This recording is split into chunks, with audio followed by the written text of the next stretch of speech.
দেখো তো আমাদের ছোট্ট বিলাতি আমড়া গাছটা।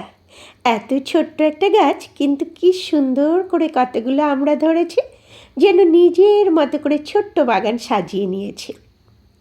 প্রতিদিন সকালে যখন বাইরে বের হই, প্রথমেই চোখে পড়ে এই গাছটা। মনে হয় স্নেহ ভালোবাসায় বড় করলে গাছও ঠিক নিজের মতো করে ফিরিয়ে দেয়। দেখো, পাতার ফাঁক দিয়ে টই টই করে ঝুলে আছে কত ছোট্ট সবুজ আমড়া। একটা ছুঁয়ে দেখলেই মনে হয় প্রকৃতি যেন নিজের হাতে হাসি এঁকে দিয়েছে। এই গাছটা কিন্তু খুব বেশি যত্ন চায় না, একটু জল, একটু রোদ, একটু আদর, ব্যাস।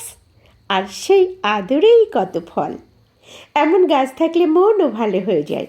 বাড়ির উঠোনে বা বারান্দায় এমন একটা গাছ থাকলে কতটা আনন্দ, সেটা না দেখলে বোঝা যায় না।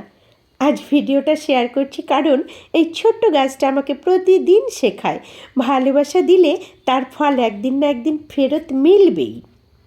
প্রকৃতি যতই ছোট হোক, ঠিকই তার জাদু দেখায়।